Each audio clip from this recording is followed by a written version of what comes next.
Hey, welcome back to the channel. It's time for War 12 of the season. You've hopefully been following along. I know a lot of you have. If we win this, we actually make it into top 10. At least we're pretty sure we will. Obviously, someone else would have to lose, but it looks like it was going to happen. We've already secured Master, so we feel good, but we want to win. We'd like to get in that top 10. It would feel good. There is a rewards bump, and it would just feel good. Now, there's going to come down to 3 real fights. I'm going to kind of talk over this one here because, well, this is the node that I think if the defender has an armor up, they're going to try to power burn me. So this is an armor up power burn versus Galan. You pretty much know how this is going to go. I've been showing you this for many, many seasons, right? We had Galan. I did the videos on him. I told you why I didn't think he'd get nerfed, and he didn't, and all that stuff. So we're going to, trigger the harvest, which we already have, throw our SP1, and we will kill this Odin. And then we're going to move on to this big fight versus Bishop. But there's a lot of pressures. There's a lot going into this fun pressure, right? We had lost to PYCB already this season. I've been told that their alliance name actually stands as abbreviation for Russia, so I think that's very cool, and I want to comment on that. We already lost to them once. They're also a Masters Alliance. I believe they were playing with a chance to get into the top 10 as well. I'm not totally sure. But here we go. We're going up against this fight against Bishop. Now, I took this earlier in the season, talked about it at length. I knew that infamous Iron Man would destroy Bishop, but there was safeguard on this node, so I was a little concerned about making sure I do enough damage. I'm putting on the indestructible boost, but that's really for the last fight. There was one fight I probably did close to 30 to 40 duels for it, and I'll talk about it when we get to it. So with this one, sometimes I'm just kind of trying to stack the energy vulnerability. I'm kind of just playing around, having fun, because I know how well this fight's going to go, and I know that the way I guess Iron Doom does his damage, it's going to totally get around the safeguard node here. So I am going to go ahead and bait the special. Bishop doesn't have any prowess there, so I'm not really too concerned about it. Even if it was, I'm sure it would have been fine. But Iron Doom's getting rid of his prowess anyways for us, because anytime Bishop would gain 2, Doom's turning into those nice big energy vulnerabilities. You saw how much damage that special 2 did. I didn't stack the energy vulnerabilities as much as I did in the first fight, but yeah, Bishop's melting. And like I said, this was all about this last fight. In fact, I saw the assignments and I was like, I can't believe I'm being assigned Crossbones. Now, Nerd, my Battleground planner, has been giving me a lot of fights with a variety of champions. You've been following, you've been seeing it, and it's been really fun, really exciting. I have to say that when I ranked up Crossbones, I felt I would probably never, ever get to use him in Tier 1 War. I was just it was a disappointing thought for me, but it was real and it was true. And then I saw this assignment. Now, Rolk was banned by PYCB. This is going to be that hazard shift node that often you would send him to, and he dominates. He does a great job. So they were looking for alternatives. I happen to have a rank 4 Sig 200 Crossbones, which means he's gonna have a 90% chance to take any of those debuffs and turn them into Furies. I'm gonna talk a little bit about how Crossbones works, but he's a phenomenal, phenomenal champion. Now, he gets all these bonuses called Contempt against Heroes, which Spider Ham happens to be. My whole thought process going into this was, I've got 5 minutes to get this fight down. Spider Ham can become a problem, but I'm pretty comfortable with his animations.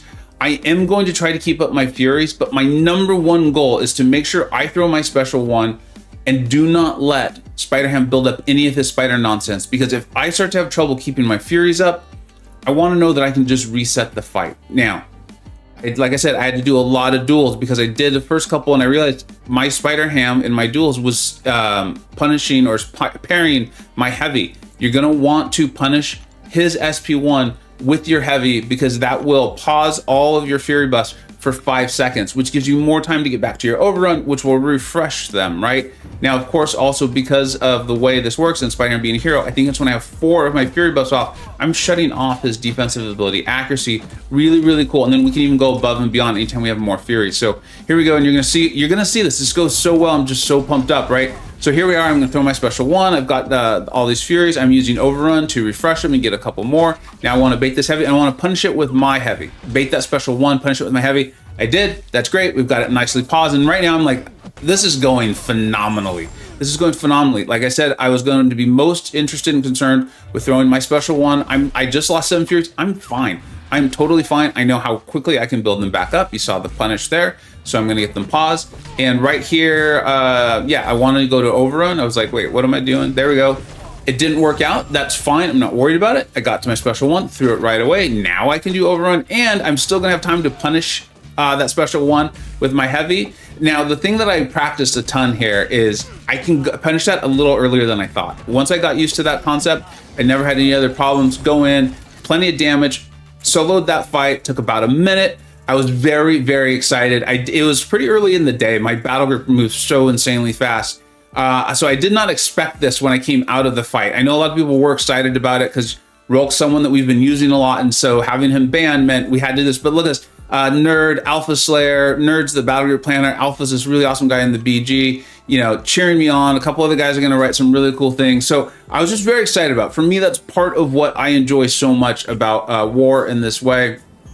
Playing with these incredibly smart players, the plans they put forth, and then we as a battle, we go out as a team and do this. You know, Nerd, the glorious bearded fellow, is I believe what that stands for, and the Alpha Slayer celebrating. Really enjoyed getting to know Alpha over the course of this season. So that felt phenomenal. Now, my battle group moves outrageously fast. At the end of that, I think it was, I don't know, 20, 30 fights in, and this war was outrageously close. I think it was 0-0 or 0-1 at that point. SSX ended up with only 2 deaths. We've been on fire at the tail end of the season. It's been an incredibly, incredibly good season for us. PYCB, I think they ended up with 6. I think at some point it became clear they weren't going to win because we did move relatively fast. And so I think that's a little bit above what they, I know that's more than they died against us last time, but they played very, very well. So congratulations to them. I believe they made Masters too. So congratulations to them. Savage Squads, congratulations to us. I mean, I'll talk more about it when I do the season stats, but thank you. Congratulations to Master Josh, MU8, and Nearwin. And then here's the really cool news. After that win, here is where we ended up in the standings. We did end up in top 10. Yeah, you know, there's 1, 2, 3, and then they count 7. I don't know why they do it that way, but they do. So I guess technically we were 8th, just underneath, you know, Salty and Jedi Assassins there, and just barely a smidge above For Loki. I'm so excited to see them make top 10 Masters too. So much talent, so many great players, guys and gals in For Loki as well. So congratulations to everyone. Congratulations to all of these alliances. Hopefully everyone hit their goals and had a successful, fun season. Let's go ahead and check out those season stats. All right, SSX, as I just said, 7-5, top 10 Masters. We had a very difficult schedule. A lot of those alliances that were right above us, we actually did lose to. So it felt like we were actually probably pretty accurately placed because we beat a lot of the ones that we were above there. And then I had a great season. One of my best seasons ever. Now, I didn't take as many fights as I know a lot of you are used to seeing me take in For Loki, but that is totally cool, totally fine. In fact, when I joined SSX, I told them, like, look, you can extend me sometimes, but by and large, I really need a smaller fight load. It's just the nature of my life and my work schedule and my family and things like that. I just don't have a ton of time. And so this worked out exceptionally well. As you can see, I got barely over 4 fights of war. It worked out great. We have some players in my BG who, you know, getting 6, 7, 8 and stuff like that. So this was phenomenal for me as far as I'm concerned. I had that 1 death, and you know, I've talked about that enough. But it was my Apple Watch. 15 total champions. I got to use a lot of my roster. I mean, look how many of those champions came in just once. A lot of those are just once. I think White Magneto means they took 2 fights. So White Magneto, Spider-Man 99 Miguel, Fury each took 2. Doom and Torch, I think each took 4. And then America Chavez just took the lion's share there with Carl not too far behind. So it's just a phenomenal season. I got to use some of my favorite champions of the whole game, favorite Marvel characters ever there in America Chavez. My current streak is up to 43. I'll be carrying that into, unfortunately, not next season. And maybe I'll talk about that in other videos or on streams or something like that. I had 1 defender kill. I had a phenomenal defense and they only came up with 1 kill. It is what it is. Not much you can do. That's just, I think, a sign of how well everyone was playing in Masters War this season and how low deaths were. But it was at least my rank 5 Hulkling, so that was cool. And then just huge congratulations and also thank you to SSX as a whole, the leader Rob, and so many planners there and everyone in that alliance. And then also to my BG mates in BG1. We actually broke the record for the best attack bonus season ever in SSX history. SSX is a perennial Masters tier alliance. They've made top 3 in the not too distant future or distant past. Obviously made top 10 here, was well within our reach, and I think it made a lot of sense. But we crushed the record. We crushed the record. I think we averaged just over 1 death a war when it was all tabulated there. I think we were like 1.1, 1.2, something like that. A lot of that has to do with just how well everyone played together. I think how on it everyone was, moving and movements, and then our planning. The planning was outrageous. Nerd does a phenomenal job, and then the co-leadership there with Shibi and Bean, of course. So it was just a phenomenal season. Now, I mentioned that, you know, I'm not going to get to carry that streak forward too much.